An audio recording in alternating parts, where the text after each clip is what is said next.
ہمارے بعض نادان علماء کی جیسی یہ غلطی ہے ویسی ہی یہ غلطی بھی ہے کہ وہ رفع سے مراد جسمانی رفع سمجھ بیٹھے ہیں، حالانکہ جسمانی رفع کے بارے میں کوئی بحث نہ تھی،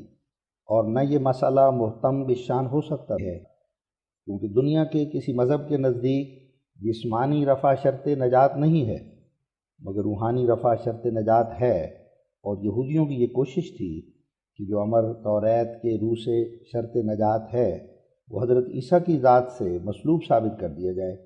یعنی یہ ثابت کیا جائے کہ وہ امر ان میں نہیں پایا جاتا۔ اسی غرض سے انہوں نے اپنی دانست میں صلیب دی تھی، اور صلیب کا نتیجہ تو توریت میں بیان کیا گیا ہے۔ وہ یہ نہیں ہے کہ جو شخص مصلوب ہو وہ ما جسم عنصری آسمان پر نہیں جاتا، بلکہ یہ ہے کہ راست بازوں کی طرح اس کی روح خدا کی طرف اٹھائی نہیں جاتی۔ یہودی اب تک زندہ موجود ہیں، اگر کسی کو تحقیق حق منظور ہوتی تو ان سے پوچھتا کہ تم نے صلیب دینے سے کیا نتیجہ نکالا؟ کیا یہ کہ حضرت عیسیٰ بوجہ صلیب جسمانی طور پر آسمان پر جانے سے روکے گئے، اور یا یہ کہ وہ صلیب پانے سے روحانی رفع اللہ سے ناکام رہے؟ کیا اس بات کا تصفیہ کچھ مشکل تھا؟ مگر اس پرآشوب زمانے میں لاکھوں میں سے کوئی ایسا انسان ہوگا جس کے دل کو یہ بے قراری ہوگی کہ وہ حق کی تلاش کرے۔ خدا تعالیٰ کا یہ ہم بندوں پر احسان ہے کہ وہ سچائی کو ہر ایک پہلو سے ظاہر کر دیتا ہے،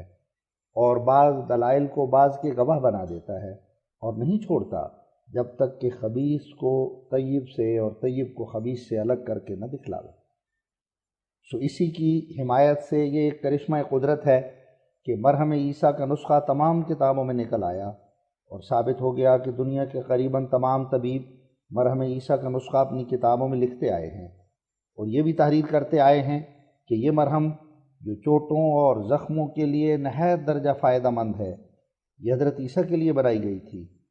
طبیبوں کی یہ تحقیقات ایک ایسے درجے کی تحقیقات ہے جس سے تمام اسرار الہی منکشف ہو جاتے ہیں اور اصل حقیقت کھلتی ہے، اور صاف طور پر ثابت ہو جاتا ہے کہ حضرت عیسیٰ کے سوانے میں اصل بات صرف اس قدر تھی کہ وہ موافق وعدہ خدا تعالیٰ کے صلیبی قتل سے نجات دیے گئے، اور پھر اس مرہم کے ساتھ 40 دن تک ان کے زخموں کا علاج ہوتا رہا، جیسا کہ انجیلوں سے بھی ظاہر ہوتا ہے کہ وہ اس مقام میں جہاں صلیب پر چڑھائے گئے تھے واقعہ صلیب کے بعد 40 دن تک پوشیدہ طور پر رہے۔ پھر جیسا کہ ان کو حکم تھا ان ملکوں کی طرف تشریف لے گئے جہاں جہاں یہودی اپنے وطن سے متفرق ہو کر آباد تھے، چنانچہ اسی نیت سے وہ کشمیر میں پہنچے، اور کشمیر میں 120 برس کی عمر میں وفات پائی، اور شہر سری نگر محلہ خان یار میں ان کا مزار ہے، اور اس جگہ شہزادہ یوز آصف نبی کر کے مشہور ہیں، اور وہ لوگ کہتے ہیں کہ 1900 برس اس نبی کے فوت ہونے پر گزر گئے ہیں۔ حاشیہ: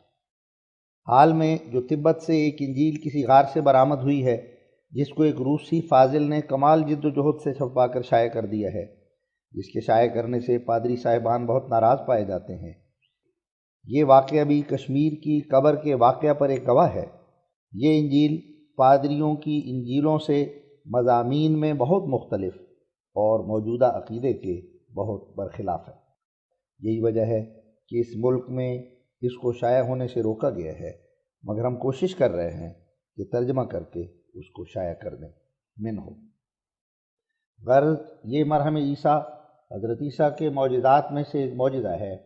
اور اس میں اب تک وہ تاثیر زخموں اور چوٹوں کو اچھا کرنے کی باقی ہے، اور یہ مرہم طاعون کو بہت فائدہ کرتی ہے، اور طریقہ استعمال یہ ہے کہ ان مقامات پر اس کی مالش کی جائے جہاں اکثر طاعون کا دانہ نکلتا ہے، جیسا کہ کانوں کے آگے اور گردن کے نیچے اور بغلوں کے اندر اور کنجران، اور ماں سوا اس کے جدوار کی سرکہ کے ساتھ گولیاں بنا کر 6 رتی کے قریب ہر روز وہ گولیاں چھاچھ کے ساتھ کھایا کریں، اور اسپرٹ کیمفر اور کلورا فارم اور وائنم ایپیکاک باہم ملا کر جو 20-20 قطرے سے زیادہ نہ ہو 7 تولہ اس میں پانی ڈال دیں، اور یاقوت رمانی کی اس دوا کے ساتھ جس کا نام ہم نے تریاق الہی رکھا ہے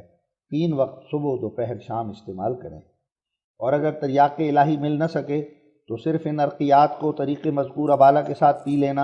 اور جدوار کی گولیاں بھی کھاتے رہنا، انشاءاللہ فائدے سے خالی نہ ہوگا، اور بچے جن کی عمر 10-12 سال تک ہے ان کے لیے 3 قطرے کافی ہے۔ ہم ذیل میں ناظرین کی عام واقفیت کے لیے اپنا پہلا اشتہار جو 6 فروری 1898 کو طاعون کے بارے میں شائع کیا گیا تھا دوبارہ درج کرتے ہیں، تا معلوم ہو کہ کیوں کر خدا تعالی نے اپنے الہام کے ذریعے سے پیش از وقت بعض اسرار ربوبیت ہم پر ظاہر فرمائے ہیں، اور تا کسی آئندہ وقت میں یہ اشتہار موجب تقویت ایمان اور حق کے طالبوں کے لیے یقین کامل کا موجب ٹھہرے، اور وہ یہ ہے۔ بسم اللہ الرحمن الرحیم، نحمدہ ونصلی علی رسولہ الکریم، قل ما یعبأ بکم ربی لولا دعاؤکم، الفرقان 78۔ طاعون،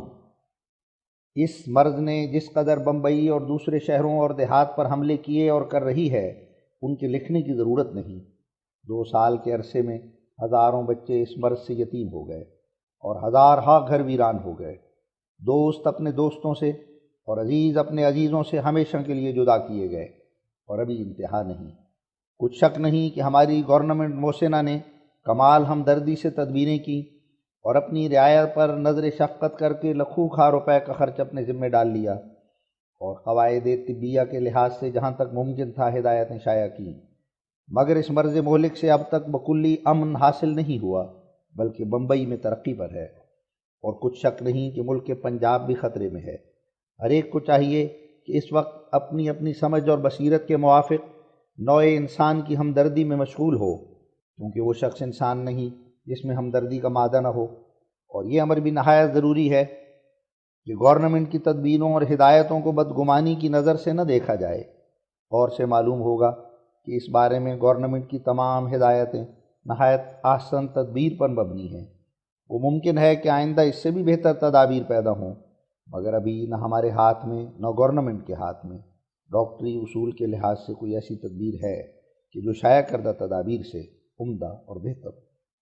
بعض اخبار والوں نے گورنمنٹ کی تدابیر پر بہت کچھ جرح کیا، مگر سوال تو یہ ہے کہ ان تدابیر سے بہتر کون سی تدبیر پیش کی؟ بے شک اس ملک کے شرفاء اور پردہ داروں پر یہ امر بہت خوش گراں ہوگا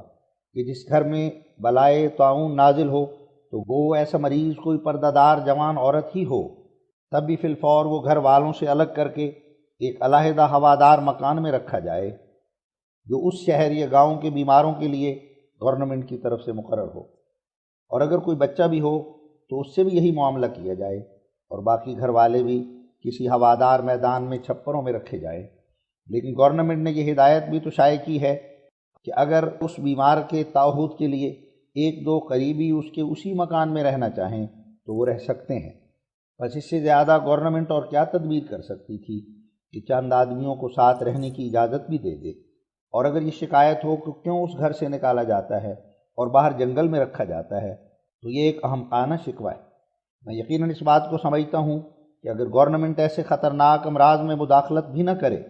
تو خود ہر ایک انسان کا اپنا وہم وہی کام اس سے کرائے گا جس کام کو گورنمنٹ نے اپنے ذمہ لیا ہے۔ مثلاً ایک گھر میں جب طاعون سے مرنا شروع ہو تو 2-3 موتوں کے بعد گھر والوں کو ضرور فکر پڑے گا کہ اس منحوس گھر سے جلد نکلنا چاہیے، اور پھر فرض کرو کہ